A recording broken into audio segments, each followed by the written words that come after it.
bisa dibilang dikhianati sama dua orang terdekat saya, dari pihak perempuan sama laki-laki.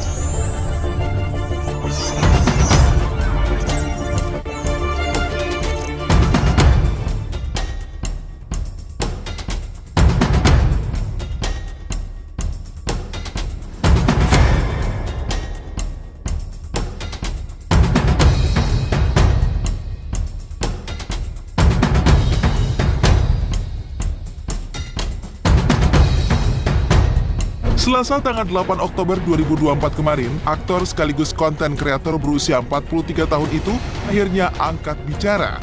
Setelah sekian lama berselimut tabir teka-teki prahara rumah tangga Baim Wong dan Paula Verhoeven, Baim pun secara resmi mengajukan permohonan cerai ke Pengadilan Agama Jakarta Selatan. Terkait keputusannya bercerai, jelang anniversary pernikahan mereka yang ke-6 pada tanggal 22 November mendatang. Dalam gugatannya, Baim turut menuntut perihal hak asuh untuk kedua buah hati mereka. Sudah mendaftar yang namanya Muhammad Ibrahim, mengajukan permohonan izin untuk mengikrarkan talak terhadap istrinya, dan agar anak itu dibawa asuhannya, itu isinya. Langkah Baim Wong menggugat cerai Paula pun akhirnya kembali memantik rasa penasaran publik. Apa sebenarnya alasan dibalik keputusan yang sangat mengejutkan tersebut? Sambil berurai air mata, Baim pun tak kuasa saat menceritakan adanya dugaan pengkhianatan cinta yang dilakukan oleh sang istri. Bahkan, hal itu ia sebut terjadi dengan sahabat baiknya dan sudah berlangsung sejak November 2023. Sempat berusaha memaafkan, namun nyatanya kejadian itu kembali terulang lewat telepon masuk yang diganti nama kontaknya. Pas kejadian itu hari pertama saya itu sudah memaafkan, tapi pakai caranya saya lah ya. Dan saya nggak nyangkanya ketika saya mengetahui ada telepon laki-laki itu diganti sama pihak wanita dengan nama laki-laki. Telepon laki-laki itu diganti sama pihak wanita dengan nama laki-laki.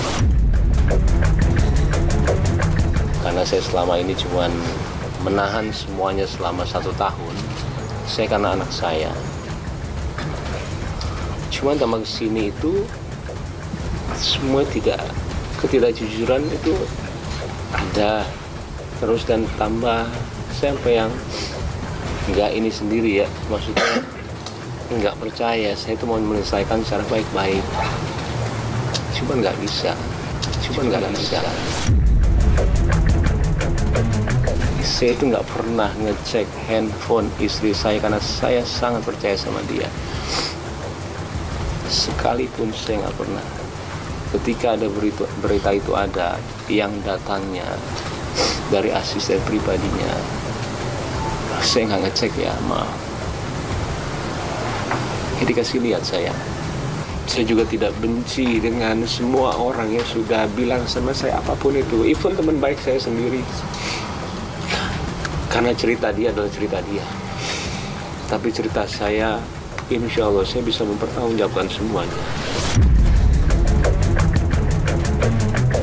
Saya nggak cerita dan tahu, mau kami aja baru tahu.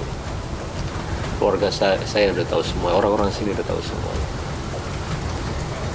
suster udah tahu semua.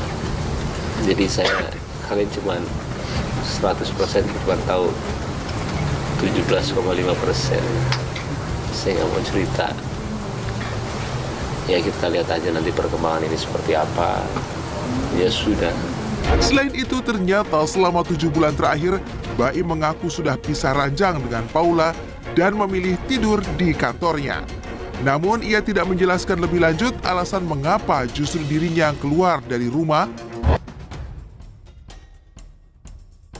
Sebelumnya, sekitar bulan Juni 2024, Baim pun seolah sudah memberikan pertanda Ia mengunggah momen lahiran buah hatinya, namun dengan caption yang sangat aneh.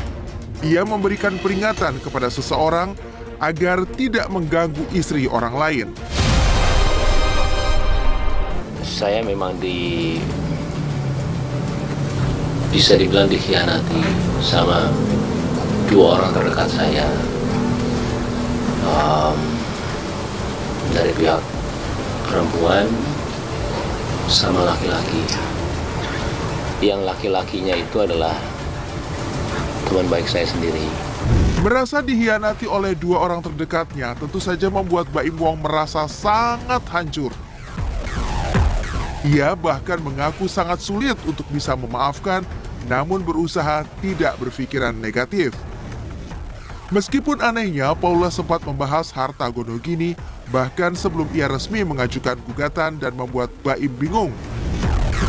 Baim bahkan mengaku bahwa dirinya masih mencoba untuk menutupi dan berusaha tidak memperlihatkan perpisahan di depan anak-anak. Berat sekali untuk memaafkan. Saya tidak tahu mereka itu ngapain. Saya juga tidak mau suzon, cuman dari rantai semua itu, karena ini sudah 1 tahun ketidakjujuran itu ada. Saya sendiri juga kadang-kadang suka nggak percaya, jangankan kalian.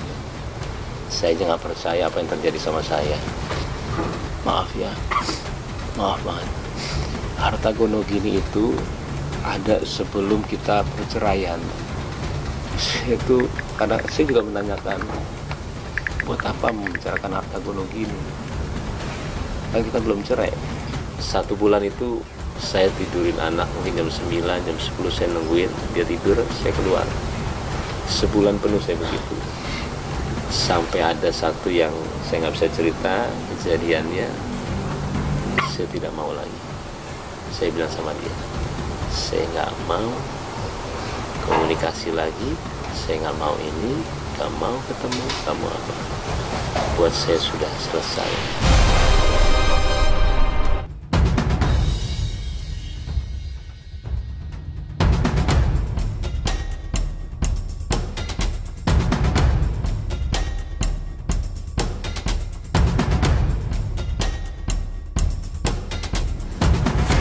Retaknya rumah tangga Baim Wong dan Paula Verhoeven membuat banyak orang sangat menyayangkan.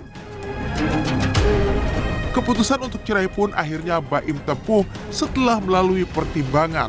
Tak hanya meminta saran kepada ayahnya, Baim juga mendatangi sang mertua atau orang tua Paula untuk bicara dari hati ke hati. Saya ke keluarga saya tanya harus gimana, ini begini. Mereka bilang selesaikan. Dan juga saya nanya sama ayah saya. Ayah saya bilang selesaikan. Mau bukti apa lagi, Baim? Saya datang ke orang tua dia.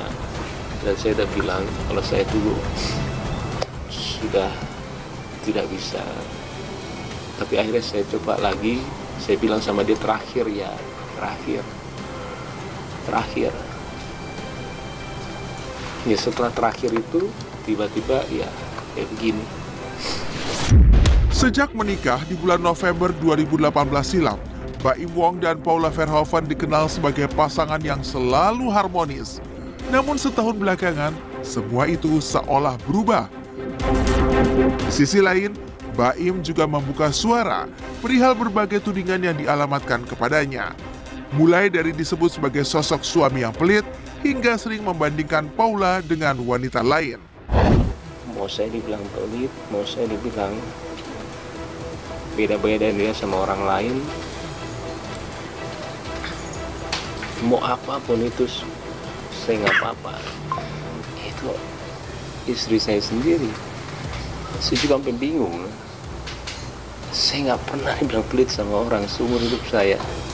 Kalau saya pelit, bagaimana mungkin saya menafkahi keluarga dia? Tanggungannya itu ada di saya. Adiknya kita pekerjakan di sini. Adik yang satu lagi juga saya menyiasati untuk buat YouTube tanpa saya mengambil uangnya sama sekali. Saya lebih kayak menghidupkan, ayo Berarti orang tuanya pun tiap bulan saya kasih melebihi dengan orang tua saya. Kalau kalian mau tahu semua di sini, uang saya itu masuk perusahaan. Tapi uangnya Paula itu punya dia. Saya nggak ambil 1 rupiah pun uang dia.